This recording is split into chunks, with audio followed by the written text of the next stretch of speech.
20 years ago, an alpha king stood before his entire kingdom and did something no father should ever do. He looked into the tear-filled eyes of his 9-year-old daughter, stripped her of her name, broke the silver wolf pendant around her neck, and exiled her before a cheering crowd. The nobles called it justice. The people called it strength. The little girl called it betrayal. Now the Alpha King is dying. The kingdom is starving. The same powerful families who applauded as his daughter was driven beyond the kingdom's gates have arrived at the palace with only one desperate request. Find Princess Alara. Bring her home. Because the child they condemned 20 years ago has become the only leader capable of saving the kingdom they nearly destroyed, and the father who sacrificed everything to keep her alive has only one final chance to tell her why he let her believe he never loved her. Before we begin, like the video and subscribe for more unforgettable romance stories. 20 years before the kingdom begged for Princess Alara's return, Ashhaven stood at the height of its power. Its cities flourished. Its borders were secure. Its people believed the future of the kingdom was as strong as the silver wolf banners flying above the royal palace. Only Alpha King Lucian knew how fragile that future truly was. Every morning before sunrise, intelligence reports arrived on his desk before any member of the royal court entered the council chamber. Most concerned taxes, trade, border disputes. One report changed everything. 5 of the kingdom's most powerful noble houses had begun meeting in secret. At first, the reports seemed ordinary. Influential families often held private discussions, but the meetings continued. Always after midnight, always in different locations, always protected by heavily armed guards. Lucian quietly ordered his intelligence network to watch without interfering. Within weeks, the reports became far more alarming. The noble houses were secretly purchasing weapons, recruiting soldiers, stockpiling grain, preparing supply routes. Not enough to attract public attention, enough to prepare for war. Then came the report Lucian could never forget. His captain of intelligence entered the council chamber, carrying 3 sealed confessions taken from captured assassins intercepted just outside the capital. Each confession named the same employers, the same 5 noble houses. Each described the same mission. Princess Alara would be killed during the upcoming midwinter festival while standing beside her father before the entire kingdom. The assassination would be blamed on rival nobles. The resulting chaos would ignite a civil war over the succession. Lucian read every confession himself. None contradicted the others. Every detail matched. His generals immediately proposed arresting every conspirator before sunrise. Lord Cedran, his oldest advisor, quietly opposed the plan. Each of those 5 houses commands thousands of private soldiers. The moment the arrests become public, every banner in the kingdom will rise. Ashhaven will destroy itself before another season passes. The room fell silent.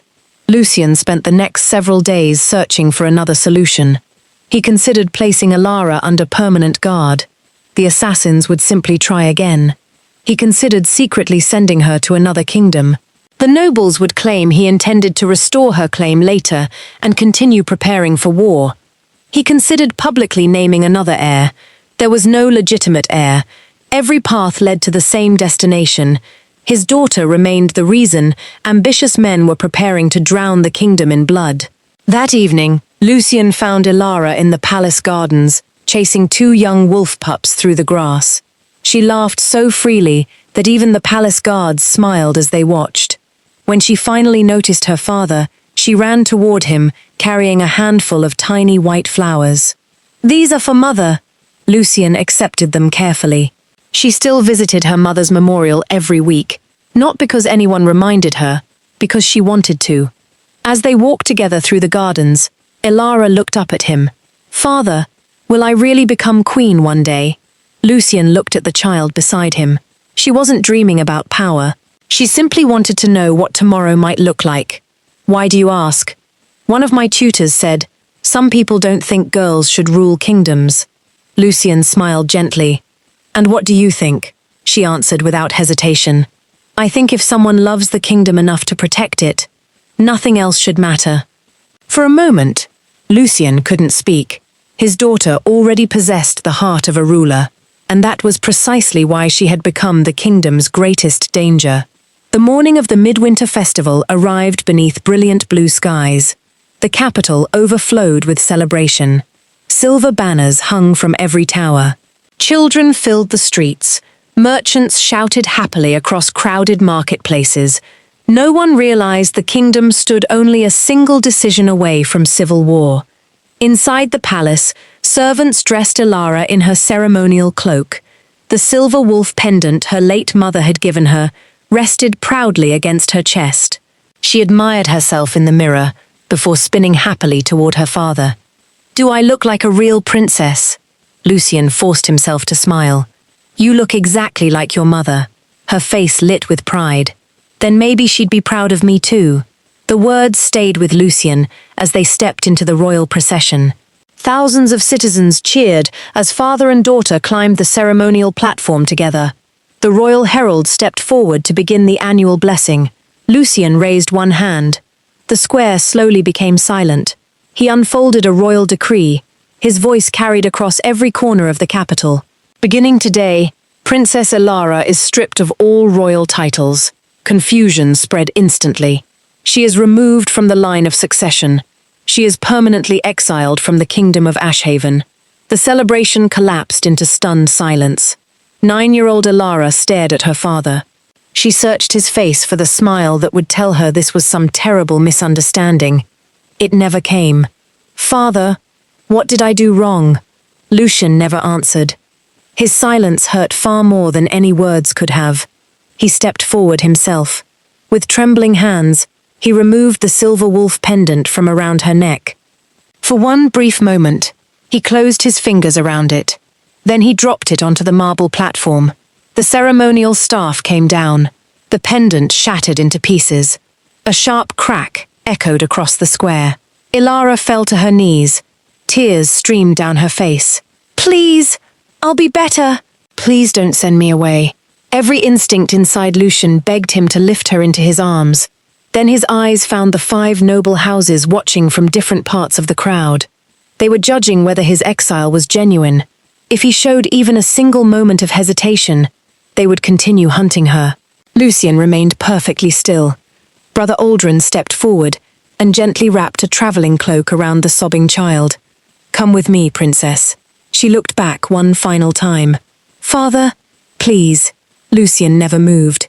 He watched as the carriage carried his only daughter beyond the city gates.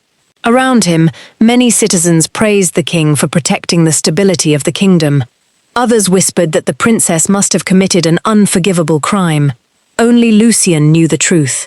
Ashhaven had been saved, but the price of saving it was losing the only family he had left. 20 years passed. The little girl who had walked through Ashhaven's gates beneath falling snow became little more than a painful memory. Children who had watched Princess Elara's exile grew into adults. Many repeated the same story they had heard all their lives, that Alpha King Lucien had sacrificed his own daughter because the kingdom mattered more than blood. No one questioned it anymore. History accepted the lie. The 5 great noble houses accepted something else: victory. With no royal heir left to fear, they slowly tightened their grip upon Ashhaven. Taxes increased almost every year. Bridges collapsed and were never rebuilt. Irrigation canals filled with weeds. Village physicians abandoned communities that could no longer pay them. Military officers earned command through noble birth instead of merit. The kingdom remained peaceful from the outside. Inside, it was quietly dying. Then came 3 consecutive years of failed harvests. The royal grain stores should have saved the people. Instead, much of the grain had already disappeared into private warehouses owned by the great houses. Bread became a luxury. Parents skipped meals so their children could eat. Entire villages packed what little they owned and wandered the roads searching for food. The northern provinces stopped paying taxes altogether. "What has the crown done for us?" they asked. No one had an answer. Even the army began to fracture. Rather than serving Ashhaven, many soldiers now served whichever noble family paid them best. For the first time in centuries, The kingdom was not threatened by invasion. It was collapsing under the weight of its own corruption. Alpha King Lucian watched the decline from his private chamber. Time had conquered the warrior, no enemy ever could. His once dark hair had become almost entirely silver. His powerful frame had grown thinner. The man who had once crossed battlefields without slowing now relied upon a carved wooden cane simply to cross his room. An incurable illness slowly stole his strength. The royal physicians eased his pain. None could halt the disease. Every council meeting ended exactly the same. Arguments, blame, fear, no solutions. Lucian listened in silence. Sometimes he wondered whether the kingdom had already reached the future he had spent 20 years trying to prevent. One rainy morning, Chancellor Rowan continued the financial investigation that had begun after uncovering evidence of Cedric Blackmore's corruption. He searched through forgotten treasury ledgers stored beneath the palace. At first, the records appeared ordinary. Then one pattern caught his attention. Every spring, for 20 consecutive years, large sums had quietly disappeared from an old royal emergency fund. The withdrawals were never recorded in the kingdom's yearly accounts. Someone had deliberately concealed them. Rowan checked the authorizations. Every withdrawal carried the same signature, Alpha King Lucian. He frowned. The amounts were too small to finance wars, yet far too large to ignore. More importantly, every payment vanished beyond Ashhaven's borders. No destination, no explanation, no recipient. Only one witness remained alive who might know. Brother Aldrin. The elderly monk arrived at the palace before sunset. Rowan placed the ledgers upon the table. I need the truth. Brother Aldrin studied the familiar signatures. He closed his eyes. I prayed this day would never come. Rowan leaned forward. The kingdom is collapsing. The king is dying. If these records hide another secret, Ashhaven can no longer afford it. The old monk remained silent for a long time. Finally, he whispered, when His Majesty created that fund, he gave me one instruction. He looked toward the palace windows. Never reveal the princess's whereabouts unless the kingdom reaches the point where only she can save it. Rowan slowly straightened. So she's alive? Brother Aldrin nodded. She has always been alive. And every coin? The king paid for her education. He paid the farmers who sheltered her. He paid the physicians who treated her. He paid the scholars who taught her. He paid retired generals to train her. He even purchased books under false names, so no one would ever know who had sent them. Rowan stared at the old monk. For 20 years, the king never abandoned her. No, he simply loved her from farther away than any father should ever have to. The council assembled immediately. Shock spread across the chamber. Some refused to believe Aldrin's testimony. Others demanded proof.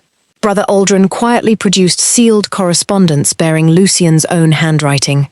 20 years of instructions, 20 years of anonymous payments, 20 years of protecting one little girl without ever allowing the world to know she was still precious to him. Silence settled across the chamber. Finally, Rowan spoke. If the princess survived, where is she? Brother Aldrin smiled faintly. I know. Several weeks later, the royal delegation reached a quiet valley beyond Ashhaven's borders. They expected to find a forgotten exile.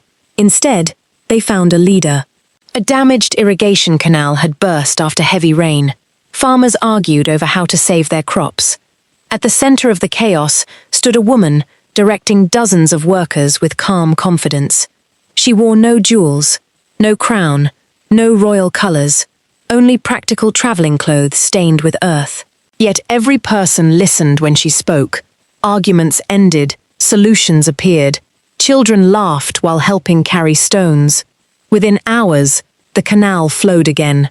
The lead envoy watched in astonishment. Without ever sitting upon a throne, Princess Alara had already become the ruler the kingdom desperately needed. He stepped forward. Princess Alara. She turned. Her expression remained calm. You have the wrong woman. The envoy bowed deeply. No, we've finally found the right one. That evening they gathered inside a modest village home. The envoys explained everything. The failed harvests, The empty treasury, the divided army, the corruption, the dying king. When they finished, the room became very quiet. Elara looked at each visitor in turn. Then she spoke. 20 years ago, your kingdom decided it no longer wanted me. You erased my name. You watched a child leave without asking where she would sleep. Her voice never rose. It didn't need to. For 20 years, not one messenger came, not one letter, not one apology. She slowly stood. Now the kingdom is broken.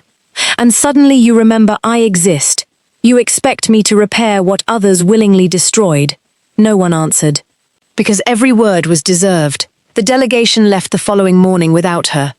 As their wagons disappeared over the distant hill, an elderly monk approached along the village road. Brother Aldrin. Time had bent his back. His hair had become completely white. But Elara recognized him immediately. She embraced him warmly. After sharing a quiet meal together, Aldrin placed a worn leather satchel upon the table. There is something your father ordered me never to reveal, unless Ashhaven truly reached its final hour. Inside the satchel lay 20 years of records, merchant contracts, school tuition receipts, medical accounts, travel permits, training agreements. Every document carried one hidden source of payment, the Royal Emergency Fund. Elara stared silently. Brother Aldrin spoke softly. Every opportunity you received, your father arranged. The merchant who paid your schooling, the retired general who taught you strategy, the physician who treated your fever, the widow who gave you your first home. He made certain they were all rewarded. She slowly looked up. He knew where I was. Every single year. Yes. He knew. Why didn't he come? Brother Aldrin's voice broke. Because the moment anyone discovered he still loved you, the people hunting you would begin searching again. He believed your hatred was the safest place he could hide you. Elara closed the satchel. Tears gathered, but never fell. It doesn't erase what happened. No. Brother Aldrin nodded. But perhaps it changes why it happened. Late that night, Elara stood alone overlooking the valley. The kingdom that had rejected her lay somewhere beyond the distant mountains. She wanted to refuse. She had every right to refuse. Then she remembered something the lead envoy had whispered before leaving. The first to die are always the children. Not the nobles, not the council, not the generals, the children. She closed her eyes. 20 years earlier, she had been one child no one could save openly.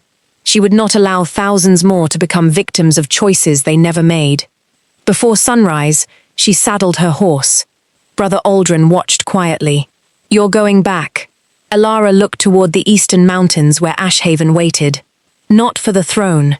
Not for the king. She tightened the final strap. For the innocent people, who never chose what was done to me. As dawn broke across the valley, the little girl once exiled into the snow began riding home. This time, not as the kingdom's forgotten daughter, but as its last hope. By the time Elara reached the gates of Ashhaven, word of her return had already spread throughout the capital. People lined the streets in uneasy silence. Some remembered the frightened 9-year-old who had been exiled 20 years earlier. Most had never seen her before. They saw only a calm, confident woman riding through the gates without an escort, wearing a simple traveling cloak instead of royal colors. No crown, no jewels, no anger displayed upon her face, only quiet determination. The royal council waited in the palace courtyard. Chancellor Rowan stepped forward and bowed deeply. Princess Elara, welcome home. Elara met his eyes. I am not returning as a princess. Rowan lowered his head. Then welcome home, Lady Elara. She accepted the greeting with a small nod. Take me to the king. The royal bedchamber was silent, except for the crackling of the fireplace. Lucien looked far older than the father she remembered. His once powerful frame had grown thin. Silver hair framed a tired face marked by years of sleepless nights. When the doors opened, he slowly looked toward them. For several long moments, neither father nor daughter spoke. 20 years of unanswered questions stood between them. Lucien was the first to break the silence. You've become exactly the woman I hoped you would. Elara's expression never changed. I didn't come here for compliments. Lucian nodded. I know. Another long silence followed. Finally, she asked the question she had carried since childhood. Why did you send me away? Lucian lowered his eyes. When the time is right, you'll know everything. She immediately turned toward the door. I didn't come back for answers. She paused. I came because innocent people are starving. Without waiting for another word, she left the chamber. Lucian closed his eyes. He understood. He had lost the right to ask anything more of her. Alara spent the next several days traveling throughout the capital, instead of remaining inside the palace.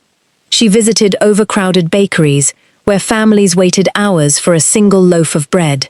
She walked through abandoned marketplaces, where merchants had long since given up opening their stalls. She spoke directly with farmers, soldiers, blacksmiths, physicians, and widows. She asked more questions than she gave speeches. Patterns quickly emerged. The famine was not caused by nature alone. Government grain warehouses had been deliberately kept closed, while powerful nobles sold their own private reserves at impossible prices. Military wagons meant to transport food had been redirected to protect noble estates. Emergency funds approved by the crown had vanished before reaching struggling villages. This was no natural disaster. Someone had discovered that hunger could be turned into profit. Alara ordered every grain record from the previous 5 years brought before her. One council member protested. My lady, reviewing thousands of records will take weeks. She calmly shook her head. It will take me until tomorrow. By sunrise, she had identified the same signature appearing on nearly every suspicious authorization. Lord Cedric Blackmore, Master of the Royal Treasury, one of the descendants of the very noble house that had once plotted against her. Cedric appeared before the council, wearing an expression of complete confidence. My lady, accounting errors are unfortunate, but hardly unusual during famine. Alara slid a stack of ledgers across the table. The grain left the royal warehouses. Cedric nodded. Yes, it never reached the villages. Transportation difficulties. She opened another ledger. The transport wagons arrived. Cedric hesitated. The weather? She interrupted. The weather reports recorded clear roads. Silence. Alara placed a final document before him. A merchant contract bearing Cedric's own seal. The stolen grain had been sold through companies secretly owned by members of his own household. The council chamber fell completely silent. Cedric's confidence disappeared. You searched private contracts. I followed the money. For the first time, fear crossed his face. He looked around the room, expecting someone to defend him. No one did. Alara stood. For 5 years, children have gone hungry while you became wealthier. Cedric attempted one final defense. I acted within the authority granted my office. No. Her voice remained calm. You acted beyond the limits of your conscience. She ordered the royal guard to seize every warehouse connected to the Blackmore estates. Every hidden grain reserve was opened before sunset. Thousands of sacks of wheat, flour, and barley were distributed directly to starving villages under military protection. For the first time in months, the people saw wagons arriving instead of leaving. The following morning, the capital awoke to an unfamiliar sound. Church bells, not announcing another funeral, announcing the reopening of the public bread kitchens. Children who had gone days without proper meals laughed as fresh bread was placed into their hands. An elderly woman recognized Alara as she walked through the marketplace. Without saying a word, the woman removed the last flower growing in her small basket and offered it to her. Soon another person stepped forward, then another. No grand speeches were made. No celebrations were organized. The people simply began believing again. Inside the palace, Chancellor Rowan quietly watched from a balcony. In 4 days, he whispered, she accomplished what we've failed to do in 4 years. Brother Aldrin smiled gently, because she never came here to save a throne. He looked toward Alara, standing among ordinary citizens. She came to save a kingdom. Far above them, hidden behind the window of his private chamber, Lucian watched the same scene. For the first time in many years, he allowed himself to hope, not because his kingdom had been rescued, but because the little girl he had once watched disappear beyond the city gates, had returned stronger than anyone had ever imagined. Cedric Blackmore's arrest sent shockwaves through Ashhaven. For the first time in decades, one of the 5 great noble families had been publicly held accountable. Some citizens celebrated openly in the streets, others quietly barred their doors before sunset. They knew the remaining noble houses would not surrender their power without a fight. Inside a candle-lit chamber, hidden beneath the Ravencrest estate, representatives of the 4 surviving noble houses gathered behind locked doors. No servants were permitted inside. No written records were kept. Only whispered voices filled the room. "The princess is moving too quickly," Lord Garrick Ravencrest said. "Blackmore has fallen," another lord replied. "Once she finishes rebuilding the treasury, she'll begin investigating every one of us." A third noble clenched his jaw. "Then we remove her before she destroys everything we've spent 20 years protecting." Silence settled over the chamber. Finally, the eldest among them spoke. His voice was barely above a whisper. "Then she must never learn what truly happened 20 years ago." No one questioned him. The decision was made. That same night, masked riders slipped through the sleeping capital. They carried no swords, only barrels of lamp oil. Before the palace guards understood what was happening, flames had erupted inside the royal archives. Ancient shelves collapsed one after another. Centuries of treaties curled into ash. Royal birth records vanished forever. The history of Ashhaven burned before its people could save it. The alarm bells rang across the capital. Elara arrived before the eastern wall had collapsed. Without hesitation, she joined the guards, dragging heavy record chests through smoke that stung her eyes. "Careful!" Rowan shouted. The roof groaned overhead. A burning beam crashed toward her. Brother Aldrin threw himself forward, pulling her aside an instant before the timber shattered against the stone floor. The ceiling began collapsing. "Everyone out!" the captain roared. Reluctantly, they abandoned the building to the fire. By dawn, nothing remained except smoking stone walls. The royal archives, the memory of the kingdom, had ceased to exist. Workers searched the ruins throughout the morning. Most recovered only blackened fragments. Then one young guard called out, "My lady!" Half buried beneath fallen masonry rested an iron chest. A collapsed stone arch had shielded it from the flames. Though blackened by smoke, its lock remained intact.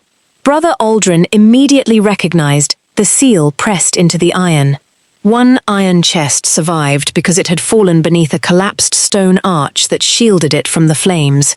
Its lock bore the personal royal seal of Alpha King Lucian. Rowan carefully broke the royal seal before the council. Inside rested a leather-bound royal record, a sealed state document, and a small cedar box. Elara stopped breathing. She recognized it immediately. Her father used to keep it beside his bed. She had once asked what treasure it held. He had simply smiled and said, "The things I cannot afford to lose." Brother Aldrin lowered his head. He never let anyone touch it. Rowan carefully lifted a second document from the iron chest. Unlike the journal, this one bore the royal seal of Ashhaven. Across the front, written in Alpha King Lucian's own hand, were the words, "Official sealed record regarding the exile of Princess Elara. To remain sealed, unless revealing the truth, becomes necessary for the safety of the kingdom or the princess." Rowan looked around the silent council chamber. Then he carefully broke the royal seal and began reading. 20 years ago, the kingdom of Ashhaven stood upon the edge of civil war. 5 noble houses united around a single demand. Princess Elara must never inherit the throne. The chamber became still. No chair moved. No one dared interrupt. Rowan continued. They did not merely threaten rebellion. They financed assassins. They gathered private armies. They agreed that if Princess Elara remained within the capital, they would kill her first, and allow the kingdom to burn afterward. Elara slowly lowered her eyes. Every heartbeat felt heavier than the last. The confession continued. His Majesty considered every possible solution. Arresting the conspirators would ignite immediate war. Hiding the princess would only delay her murder. Naming another heir would change nothing. Every path ended the same way. Princess Elara died. Rowan unfolded the final pages. His voice grew quieter. Therefore, the Alpha King chose the only future his enemies would believe. He destroyed his own reputation. He sacrificed the love of his only child. He exiled the daughter he treasured above his own life. Not because he rejected her, but because only a father willing to appear heartless could convince his enemies she no longer mattered. Silence. Not one person in the chamber moved. Brother Aldrin stepped forward. Without speaking, he placed the cedar box before Elara. With trembling fingers, she opened it. Inside rested the shattered pieces of her silver wolf pendant. Every fragment had been carefully wrapped in soft linen, perfectly preserved. Beneath them lay a folded note. She unfolded it. Lucien's handwriting had not changed. If you ever read this, then I failed to tell you myself. Forgive me for letting you hate me. Hatred was the only shield I could give you. Had you known the truth, your eyes would have betrayed us both. Live, even if you must live, believing I never loved you. The words blurred behind her tears. For 20 years, she had believed one thing. Her father had chosen his kingdom over her. Now she understood. He had sacrificed everything that made life worth living, so she could have one.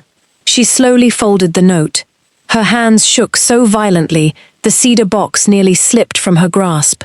Then Brother Aldrin quietly stepped beside her. Your father made me swear an oath. She looked up through tear-filled eyes. If the truth ever survived him, he rested one weathered hand upon the cedar box. I was to show you this. He turned the box upside down. His fingers pressed against an almost invisible groove beneath its base. A soft click echoed through the chamber. The wooden bottom lifted away. Hidden inside lay a bundle of sealed letters, each tied with faded blue ribbon, each untouched, each bearing Lucien's unmistakable handwriting. Elara could only stare. How many? Brother Aldrin swallowed. 12. They were written over 20 years. No one spoke. Brother Aldrin gently gathered the letters into his hands. There were letters for the winter you turned 11, 12, 14, 17, 21, 24, 27. Every birthday he could not celebrate. Every milestone he never witnessed. Every year he chose to speak to you, even knowing you would never hear him. The chamber seemed to shrink around Elara. Brother Aldrin handed her the oldest letter. The first winter after your exile. The wax seal had never been broken. With trembling fingers, she opened it. My little wolf, today you turned 10. I do not know whether anyone remembered your birthday. I pray someone did. I hope you still laugh. I hope you have not forgotten your mother's voice. Forgive me, even if you never learn why. Father, a single tear struck the page.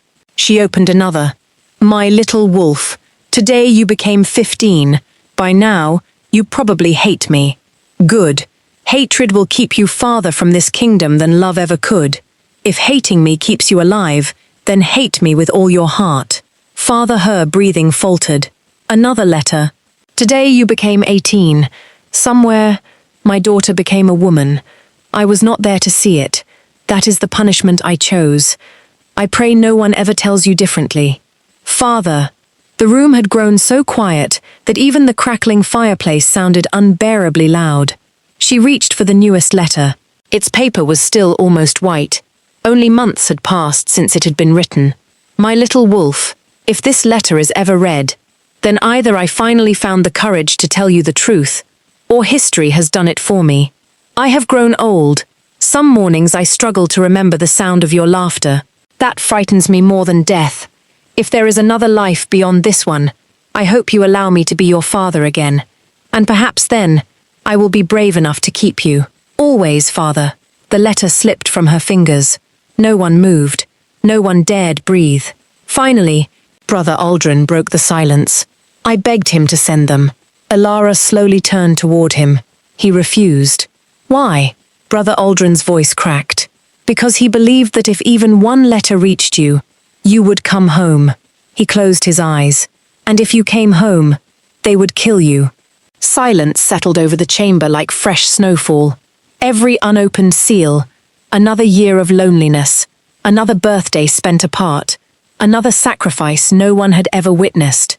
Without another word, Elara gathered every letter against her chest. Then she walked toward her father's chamber. Alpha King Lucian sat alone beside the palace window. He looked up as she entered.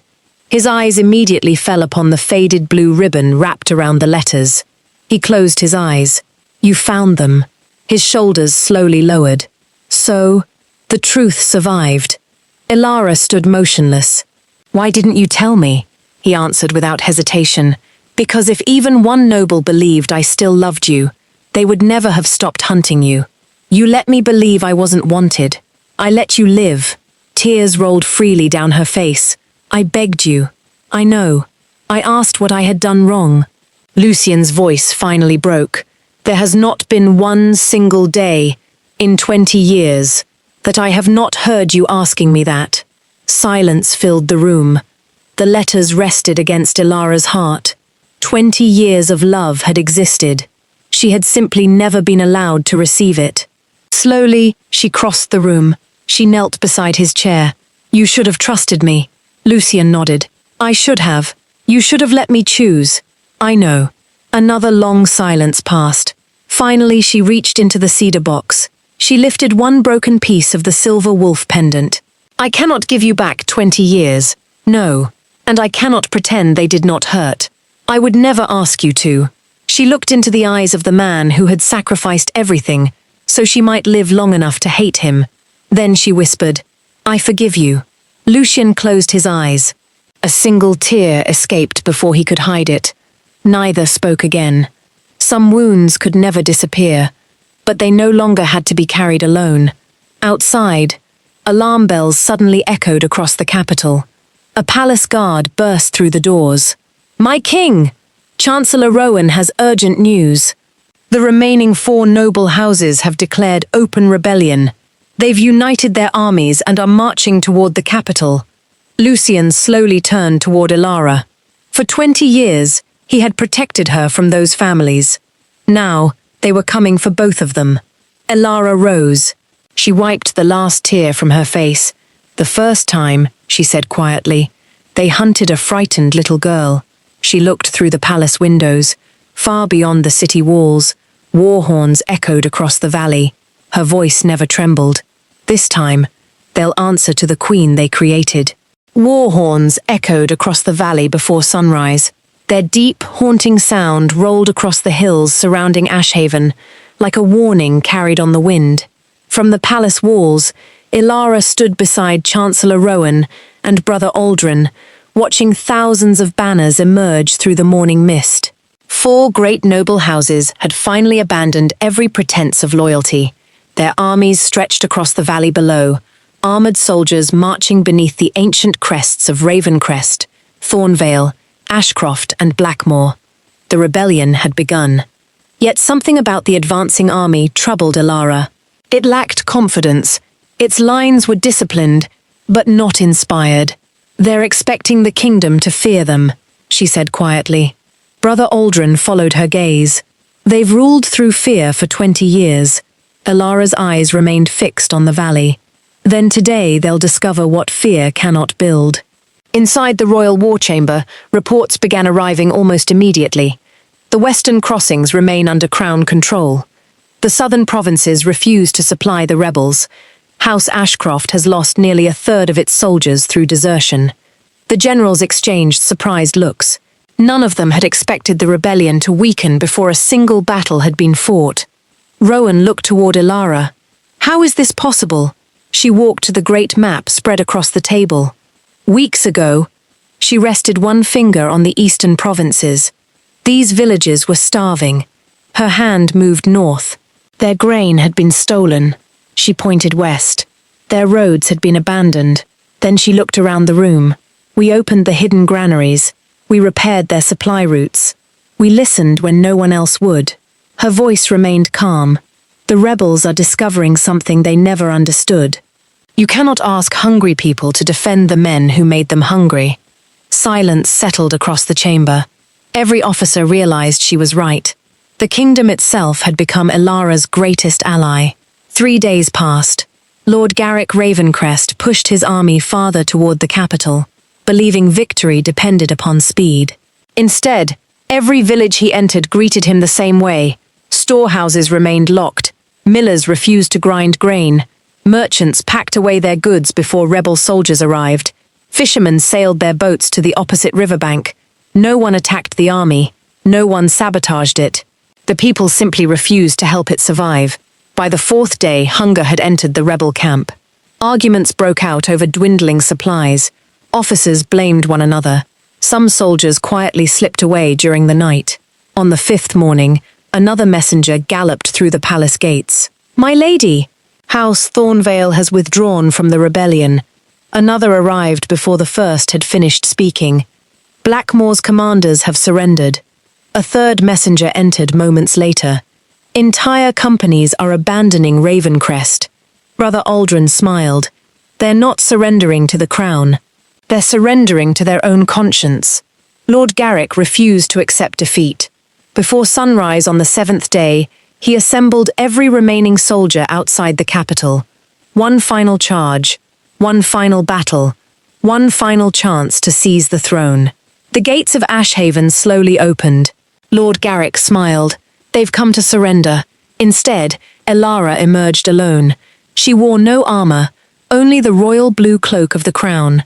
She walked calmly across the open field until she stood between the two armies. Her voice carried clearly through the morning air. 20 years ago, 5 noble houses decided that one little girl was worth destroying an entire kingdom. She looked directly at Lord Garrick. "You had 20 years to prove yourselves worthy of the power you demanded." She slowly turned toward the thousands of rebel soldiers. "And look around you. Your own families refuse to feed this war. The villages refuse to support it. The people have already made their choice." A long silence followed. Then, one rebel captain stepped forward. He removed the Ravencrest crest from his cloak. "We enlisted to defend Ashhaven." He placed his sword upon the ground. "Not the pride of broken men." Another soldier followed, then another. Within moments, thousands of weapons rested upon the earth. Armor struck the ground. Banners lowered. The rebellion ended without a battle. Not because Elara had defeated an army, because truth had defeated ambition. Lord Garrick looked around in disbelief. Everything he had spent 20 years building disappeared in a matter of minutes. Royal guards quietly surrounded him. This time, he offered no resistance. The Royal Assembly convened the following morning. The surviving heads of the 4 noble houses stood before the throne, accused of treason against both crown and kingdom. Many citizens demanded executions. Others demanded public humiliation. Elara rose. For 20 years, these families believed power existed to protect themselves. She looked toward the crowded chamber. Today, Ashhaven will prove the difference between justice and revenge. The judges pronounced sentence. Every rebellious noble house lost its hereditary privileges. Their private treasuries were seized by the crown. Their military authority was revoked. Their estates placed under royal administration until lawful governors could be appointed. No executions, no vengeance, only justice. As the disgraced nobles were escorted from the chamber, the people watched in thoughtful silence. For the first time in a generation, the law had proven stronger than powerful families. Later that evening, Elara visited Lucian. He sat beside the palace window overlooking the city. "I've received every report," he said, with a quiet smile. "The rebellion is finished." Elara stood beside him. She looked beyond the city walls, toward the distant countryside. "The rebellion is finished, but the kingdom is not yet healed." She could still picture abandoned farms, collapsed irrigation canals, empty granaries, families struggling to rebuild lives stolen over decades of corruption. Winning back the kingdom had taken only 7 days. Saving it would take far longer. Lucian followed her gaze. For the first time in 20 years, he no longer saw only his daughter. He saw the future of Ashhaven. "The hardest victories," he said softly, "are never won on battlefields." Elara nodded. "They're won afterward." Outside the palace, the church bells rang across the capital, not to celebrate the end of a war, but to welcome the first sunrise of peace. Tomorrow, The real work of saving Ashhaven would begin. The morning after the rebellion ended, Ashhaven expected celebration. Instead, Lady Alara summoned the royal assembly before sunrise. Every seat was occupied. Nobles, generals, village elders, guild leaders, scholars, physicians, merchants. For the first time in the kingdom's history, those who actually lived with the consequences of royal decisions stood beside those who made them. Alara entered without ceremony. She remained standing instead of taking the throne. "The rebellion is over," she began. "But if we rebuild this kingdom exactly as it was..." She allowed the silence to settle. "Then another rebellion will someday rise in its place." No one argued, because everyone knew she was right. She unrolled a map of Ashhaven across the council table. "For 20 years," she continued, "5 noble houses became powerful enough to threaten the crown itself." She looked directly at the assembled lords. "That ends today." A murmur swept through the chamber. "From this day forward, no noble house shall maintain a private army." Several nobles immediately protested. "Our families have defended these lands for generations." Alara met their anger without raising her voice. "And 20 years ago, private armies were turned against the kingdom they swore to defend." The chamber fell silent. "The crown alone will command the kingdom's military. The sword that protects Ashhaven will never again be pointed at its own people." Even those who disliked the decree could not challenge its justice. It was passed before sunset. The private armies that had once made rebellion possible became part of a single united royal army, commanded by officers chosen for merit rather than birth. For the first time in generations, every soldier in Ashhaven served one kingdom, not one family.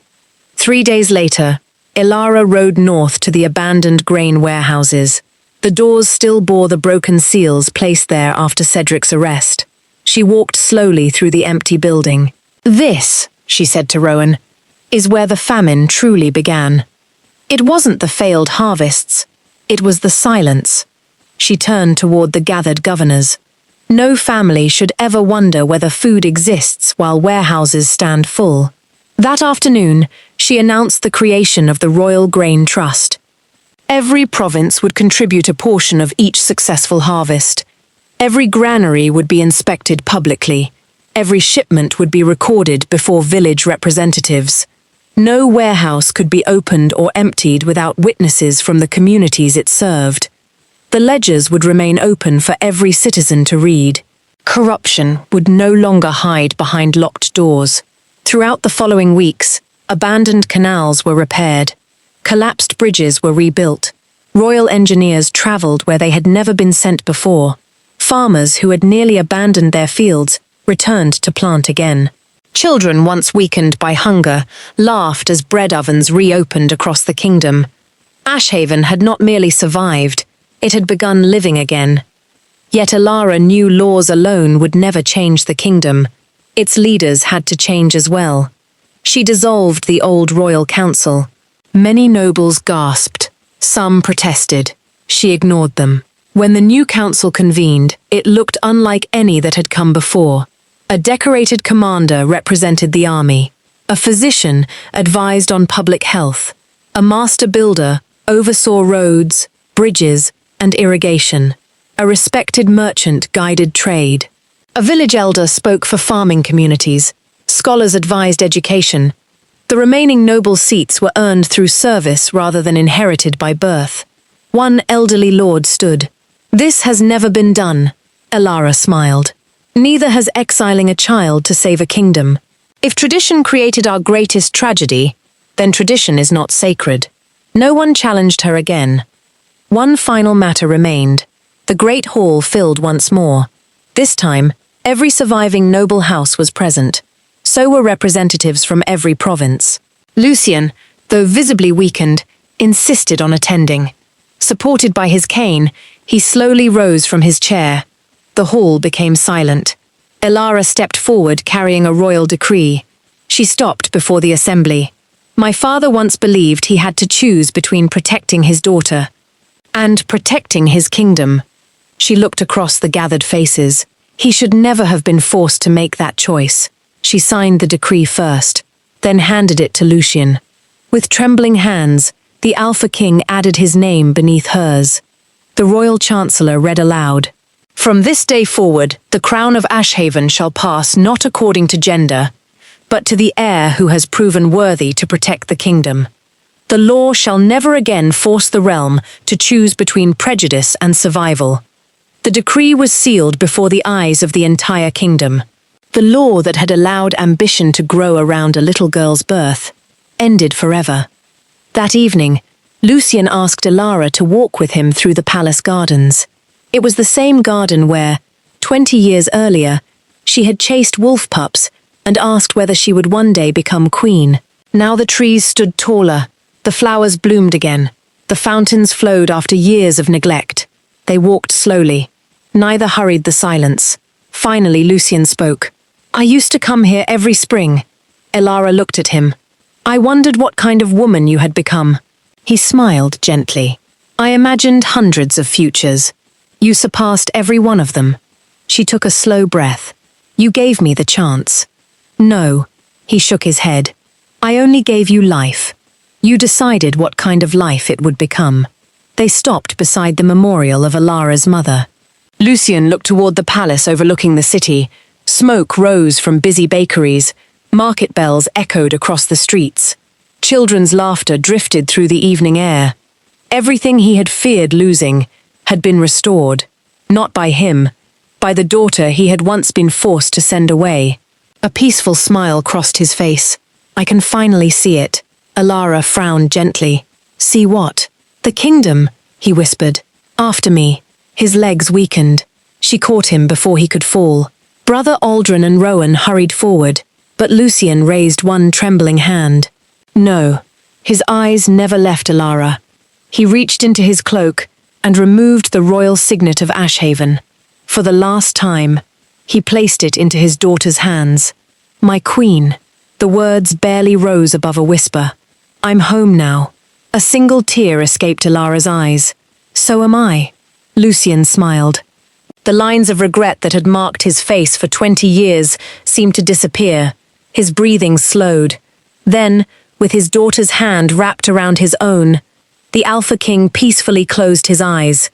This time, he left knowing the kingdom had finally become everything he had sacrificed to protect. 4 months later, snow fell gently over Ashhaven as the kingdom celebrated the Midwinter Festival. The city looked nothing like it had, only months before. The once empty marketplaces overflowed with merchants calling cheerfully to passing families. Fresh bread filled the air with its warm aroma. Children darted between brightly decorated stalls, laughing as they chased one another beneath silver wolf banners that fluttered proudly above every street. The great irrigation canals beyond the capital flowed once more, feeding farms that had produced the largest autumn harvest in nearly a generation. The Royal Grain Trust had already filled every public granary. For the first winter in many years, no family feared hunger. Along the rebuilt roads, soldiers wearing the same silver crest traveled together, regardless of the province from which they had been born. The old banners of the 5 noble houses had disappeared from military camps. There was only one army now, one kingdom, one crown. Inside the Great Hall, representatives from every province gathered beneath towering stained glass windows that bathed the chamber in silver and gold. The hall itself had changed. The front rows were no longer reserved solely for hereditary nobles. Village elders stood beside scholars, merchants stood beside generals, farmers stood beside judges. The kingdom that had once belonged to a handful of powerful families now belonged to the people who sustained it every day. As the great doors opened, Elara entered. She wore the ceremonial robes of Ashhaven, woven in deep sapphire and silver, the royal cloak flowing gracefully behind her. Around her neck rested the restored silver wolf pendant. The cracks remained visible, not as flaws, but as a reminder that what is broken can be healed without pretending it was never broken. Brother Aldrin approached, carrying the crown of Ashhaven. He paused before her. "I once promised your father," he said softly, "that if he succeeded in protecting you, I would live long enough to see this day." Emotion filled Ilara's eyes. So did he. Brother Aldrin smiled through tears. I know. With great care, he placed the crown upon her head. The great hall rose as one, not because custom required it, but because respect had already crowned her, long before this ceremony ever could. The applause echoed through the chamber like rolling thunder, not celebrating power, celebrating trust. When the hall finally grew quiet, Ilara stepped forward. She did not sit upon the throne. Instead, she stood before it. My father once carried the burden of choosing between his child and his kingdom. Her voice was calm, yet every word reached the furthest corner of the hall. He believed history would remember him as a cruel king. She glanced toward the great stained glass window where winter sunlight poured into the chamber. He was neither cruel nor weak. He was simply a father who accepted being misunderstood so that his daughter could live. A profound silence settled over the assembly. I cannot return the years we lost, but I can ensure no ruler after me is ever forced to make the same sacrifice. She rested one hand over the restored wolf pendant. And no child in Ashhaven will ever again lose their future, because powerful people value tradition more than justice. The hall answered with a standing ovation, not for a speech, for a promise. That evening, after the celebrations had ended, Ilara walked alone through the royal memorial garden. Fresh snow covered the pathways. 2 memorial stones stood side by side, one for her mother, one for Alpha King Lucian. She placed a single white winter rose beneath each. For a long moment, she simply stood there, listening to the distant laughter drifting from the city beyond the palace walls. It was the sound her father had sacrificed everything to protect. She smiled, not with sadness, with peace. You were never choosing between me and the kingdom, she whispered. You were choosing both. The winter breeze stirred gently through the trees. Far beyond the palace walls, bells rang to mark the beginning of the festival feast. Families gathered around warm tables.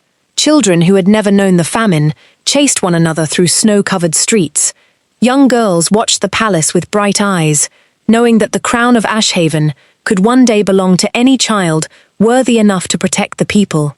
History would remember Alpha King Lucian as the king who sacrificed his own happiness to preserve his daughter's future.